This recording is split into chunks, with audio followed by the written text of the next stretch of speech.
So now that you have done your plan, it's time to actually build your grazing unit and put your horses in there. But before we can build your grazing unit, you have to understand the fencing, electric fencing. How are you going to manage your horse with fencing? And the easiest way is to do with electric fencing, just because it is cost effective, so you can get it much cheaper than if you were to do it with proper fencing. So the first thing to consider are the fence posts. So you can consider the height of the fence post. So there are different heights. It just will depend on the height of your horse. So if you have the taller the horse, obviously the higher the fence post. You also have to consider what type of fence post, whether they'll be plastic or whether they'll be from some other material. Now I like the plastic ones, even though they don't last forever. But what I like about them, they are quite rigid, so they don't bend too much, they don't flap too much, so they are able to hold different weights of the tapes or whatever you are using for the electric current. And also just consider the height of the wire where you are putting it in the fence. It should be depending on the height of the horses that you are managing. So if you've got tall horses, you obviously need the wire to be quite tall. If you've got short horses, the wire needs to be short as well. So you might need several strings of wire. Next thing to consider is the wire itself. So what electric wire you are going to use. So there is different types, and each of them have disadvantages and advantages. So there are types such as poly tape or poly wire or poly rope. Or then there are different types of wire itself, metal wire, galvanized wire. So you can choose one of those. Now I use poly tape just because it's not very strong, so the downside is that it can rip. So if the horse runs through it, it will rip. But it's very light. So if you use the thinner one, so there is different thicknesses of poly tape. So if you use the thinner one, it's better in the wind, it behaves better in the wind, and also when it gets wet and windy, it's less likely to get saggy or weigh the posts down or bend them and that sort of thing. Next is a poly rope. So you know that's the same thing, except it's with a rope. The plus side is that it's very strong, so the horse is not likely to break it. However, the downside is that it can sag. It's because it's quite heavier, so you need more posts to hold it, or you need wooden posts to hold it because it's much heavier. Plus, if you are trying to make a fence that is sort of semi-permanent, so you will be using it for longer time, during hot and cold weathers it can sag because there is a bit of a giveaway. So that's the poly rope. And then there are things like poly wire, which is a plastic wire. As you can see behind me, so is this thing. So it's a plastic wire, thin wire, that is made of plastic with the metal strings in it. Now it's very thin, which means it's very light, so it's very useful to tie on long distances. However, the downside of that is it's not as visible to the horse. Now when you are considering what sort of wire to use for your horse, horses are flighty animals, so they are more likely to get spooked and run. And if they don't see the barrier, if it's not clearly visible, they will run through it. So that's just the thing to consider. It needs to be visible. So dark green is not always ideal if the horse can't see it very well. And it will depend what sort of vision your horse has. Some horses see very well, some don't. So it will depend. This poly wire is yellow and black, so it's not very visible, but we have got the white tape here as well.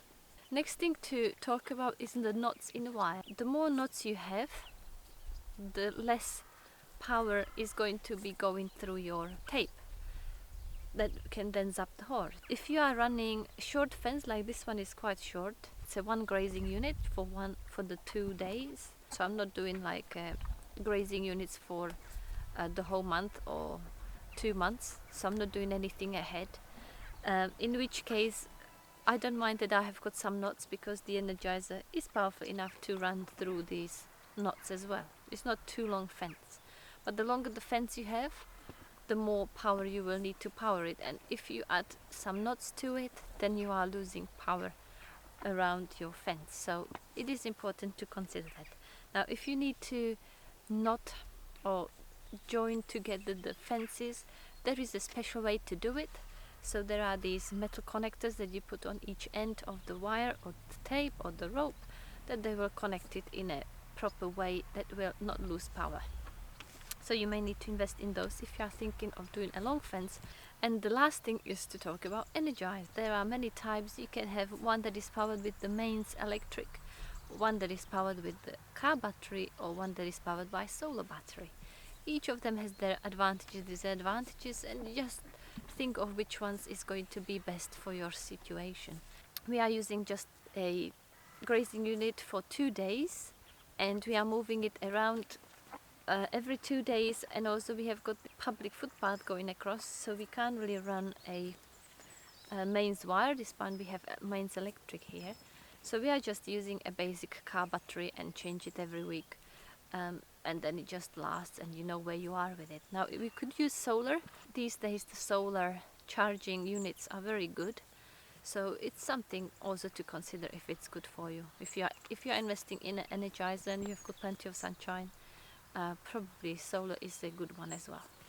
For the energizers and your fence, to get a proper zap for your horse, it's not just about good energizer and no knots in the fence, no fencing touching wood or vegetation, but it's also about grounding. So that's how actually your horse will get a shock. So it's about when the horse touches the fence, it's touching the ground. The electricity goes through the horse to the ground, through the ground, back to the grounding rod, back to the energizers, and that's when the circuit is complete and the horse gets a shock. That's why when birds sit on the tape on top of your fence, they are not going to get a shock, because they have to be grounded first. So they have to complete the circuit, which means that your grounding rod is very crucial, and the depth of it as well. So I like to put the grounding rod as deep as I can. The longer the fence you have, the deeper the grounding rod should be, and also more grounding rods you may need.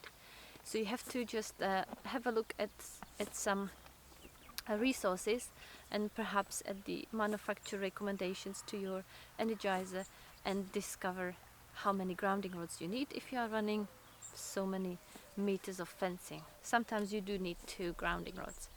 Now if it's dry, the easiest thing is because you need wet. For the charge to come to the grounding rod, you need some wet substrate around, so in the soil. So the best thing is to either hammer the grounding rod deep, so like a meter deep, or just walk around your fencing and find a place or a patch which is in the shade, under trees or in tall grass, where is the damper ground, so you can hammer it there. Or if you haven't got such places, try to just bring a bucket of water and pour water in where the grounding rod is going, around the grounding rod, and that will make sure that your horse will get the zap even in very dry weather. So your fence should be a good visual barrier, which means that it should be quite taut, so the horse can see it easily. So when it runs, it is not going to run into it. So as you can see, we have got 2 barriers here. So we have got the top barrier, which is this one, poly wire rather. And then we have got this other one, which is the poly tape. And this was because we had lots of windy weathers, and basically the horses were quite spooky because of the trees at the back, and they were thinking of running through it. I couldn't put them anywhere else, unfortunately, so we had to just put a top wire so they couldn't stick their heads over it and think of jumping the fencing. So that can sort of prevent them from thinking, if they can't stick their head like a neck over it, it can prevent them from thinking they can jump the fence. In terms of the energizer, we have got here this simple energizer, which basically just has a grounding rod straight into the ground, And then we have the car battery in a box here, and it works pretty well. It's strong enough to power this fence because it's not too big fence. Now this battery energizer has a separate grounding rod. You can see that here, and that sort of makes it much stronger and more powerful. This one is a higher power, and it's in our case it's powering an electronet for keeping chickens in, so it's mainly to protect them from foxes. But this fence is good if you are running larger, so if you are running larger herds of horses, so it's better to have a separate grounding rod for this purpose and stronger energizer. Then we have this energizer, which is very powerful. So this one has, it says 10,000 volts, and the joules is 7.6 joules, so it has a very big kick. Now it has two power places, so we can place it on medium power to high power, which is very good, so it can power several fences at once. The advantages of it is also that we can have it in mains powered, or we can have it battery powered. So we have got battery here, and yeah, it's a very strong energizer. I like this one. It can keep lots of different animals in or out depending on what you need. So yeah, if you are going to invest into an energizer, depending on how big fences you are running, the longer the fence, the stronger the energizer, and the better the grounding you need. Main thing with an electric fencing is that it's not actually a physical barrier, it is a mental barrier, which means that your horse can, if it wants, it's a half-a-ton animal, it can run through any type of tape and wire. I mean, if you are using some very strong galvanized wire, it can run through it, it will probably injure itself. So the best thing is to prevent them from such behaviors. So if you are, for example, taking the one horse out, if you've got only a few horses and the others are very upset about it, if you are leaving one horse in, for example, and you are taking the other horse out, and that horse is staying here on his own, it's going to be very upset. It's going to try to run through the fence. So it's not ideal to actually test that fencing. So ideally you would want to place the horse into a physical pen, create a physical barrier which the horse can't actually run through. Either it's going to be sheep wire, or ideally post and rail barrier. Prevention is better than cure in this case. You want the horse to respect the fencing, and you want him to know not to run through it. So it's not a good idea to teach it to run through it. So ideally don't try to prevent it. Now when it's windy, we try to also prevent it if we can plan for it, not to keep them nearby the trees and give them more space to run.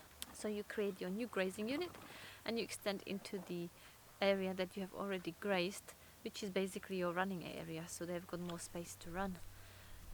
And yeah, judge that basically on the conditions of the weather and whether it's windy or whether they are sort of more skittish. Now it's a good idea also if you see that there is no particular purpose, the horse is just running around in the area and there is no purpose why it should be scared. It just may need actual run. So what I do is that I lunge them. So I take them on a lunge and give them proper big space to run in a controlled fashion. And if you have a school or riding arena, you can just take the horse out there, let it run to its heart's desire, and then you will have a calm horse again. So sometimes you have to monitor the behavior of the horse, why it does what it does, and yeah, definitely prevent it from trying to run through the fence. Now if your horse doesn't know electric fence, you may need to teach them that. How you can teach them is to place them in a pen which is physically fenced, and then place electric fencing either right through the middle or something like that, so the horse can see it, and one day it may decide to go through it, or you could split the horses into two groups and then divide them by in the middle with the electric fence, and then basically just let them get on with it. They'll soon learn what that fence means. Now the idea is to have a very, very strong charge, so their first experience of the electric fence is very strong, so they won't forget what the electric fence actually means. So yeah, so teach them that first if they don't know it. We have taught the white one behind me. He didn't know. He came from Spain. He didn't know what electric fencing was. So yeah, we taught him. We just separated the two. We put middle electric fence, several strands of it in the middle. So he saw a visual barrier, but he wasn't sure what that was. So he touched it. He discovered it was electrified, and he soon learned not to go through it. So now that you know all about electric fence, how to build it, it ideally is to keep it straight. So now we are going to take this one to this pen apart and build a new pen. So that's how you could start and move the horses. Okay.